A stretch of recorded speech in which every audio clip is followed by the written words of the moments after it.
السلام علیکم خواتین و حضرات، کیسے ہیں آپ سب لوگ؟ امید ہے خیریت سے ہوں گے۔ جی ہاں، ماہنامہ آپ کری جو بعض مردوں اور باوقار خواتین کے لیے گھر بھر کی جسمانی بیماریوں، ذہنی الجھنوں اور روحانی مسائل کا حل ہے۔ آج اس میں ٹاپک ہے یہ کپڑے کی تھیلی نہیں، رئیس بننے کا فارمولہ ہے۔ محترم شیخ الوظائف صاحب، السلام علیکم۔ میں اکثر حالات کی کشمکش میں رہتی تھی، اللہ سے مانگتی تھی کہ میرے گھر کو بھی خوشحال بنا دے، میرے مسائل و مشکلات ختم ہو جائیں۔ ایک دن میں عبقری رسالہ پڑھ رہی تھی تو اس میں سورہ قریش کے نوافل کا عمل پڑھا۔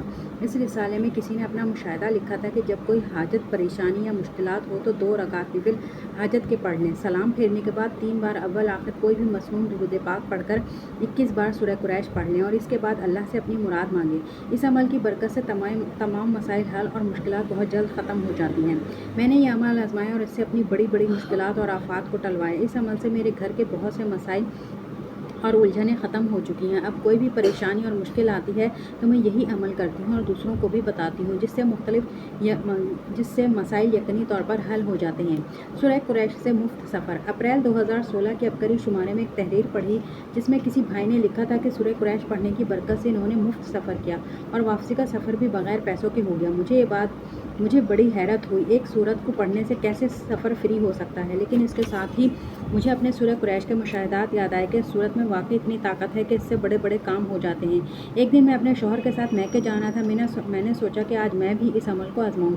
میں اپنے خاوند اور بیٹے کے ہمراہ جب گھر سے نکلی تو مسلسل سورہ قریش پڑھنا شروع کر دی۔ تھوڑی ہی دیر میں گزری تھی کہ ایک رکشے والا جو میرے والدین کے گھر کے پاس ہی رہتا تھا، اس نے ہمارے پاس آ کر رکشہ روک لیا۔ ہم نے اس کے ساتھ جانے سے انکار کر دیا کیونکہ وہ عام لوگوں سے زیادہ کرایہ وصول کرتا تھا، لیکن اس نے بہت زیادہ اصرار کیا تو شوہر کے کہنے پر اس کے رکشے میں سوار ہو گئے۔ اپنی منزل پر پہنچنے کے بعد جب رکشے سے اتر کر شوہر نے ان کو کرایہ دیا تو اس رکشے والے نے کرایہ لینے سے انکار کر دیا۔ ہم سب نے بہت اصرار کیا مگر اس نے ہم سے کرایہ نہ لیا اور وہاں سے چلا گیا۔ میں نے جب اپنے والدین کو یہ بات بتائی تو وہ سب حیران رہ گئے کہ وہ شخص تو کبھی 1 روپیہ نہیں چھوڑتا تھا۔ یہ سب اس وظیفے کا کمال تھا۔ میں نے یہ عمل جس مقصد کے لیے بھی کیا، اللہ نے اس کلام کی برکت سے میرا وہ مقصد پورا کر دیا۔ برکت والی تھیلی۔ میرے پاس پیسے جمع نہ ہوتے تھے، جب بھی کوئی رقم آتی تو وہ جلد ہی کہیں نہ کہیں خرچ ہو جاتی تھی۔ میں نے برکت والی تھیلی لی اور اس پر باقاعدگی سے اول آخر 7 مرتبہ درود شریف کے ساتھ صبح و شام 129 بار سورہ کوثر کو پڑھنا شروع کر دیا۔ اس سے پہلے میرا پرس خالی رہتا تھا، لیکن جب سے عمل شروع کیا ہے میری تھیلی پیسوں کے ساتھ بھری رہتی ہے۔ میں نے والدہ کو بھی یہی عمل کروایا تو ان کا بھی میری طرح اس کا مکمل اور بھرپور فائدہ ہوا۔ جس کسی کو نیند نہ آتی ہو، رات کو سوتے وقت درود ابراہیمی کی ایک تسبیح پڑھ لیں، انشاءاللہ پرسکون اور لاجواب نیند آئے گی۔ بہت دیر پہلے کہیں پڑھا تھا کہ جب کوئی چیز بھول جائیں درود پاک پڑھیں، اسی وقت یاد آ جائے گی۔ یہ عمل میں نے کافی بار آزمایا ہے۔ میری عادت تھی گھر اور باہر اپنے ساتھ موجود قیمتی سامان کہیں بھی رکھ دیتی، جس وجہ سے اکثر میری چیزیں گم ہو جاتی تھیں۔ ایک دفعہ ایسا ہوا کہ میرا قیمتی سامان نہیں مل رہا تھا۔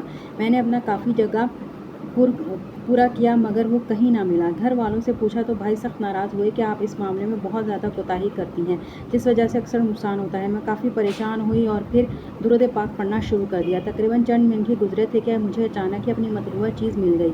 تو خواتین و حضرات، آج کے لیے اتنا ہی، ملتے ہیں اگلی ویڈیو میں۔ اللہ حافظ۔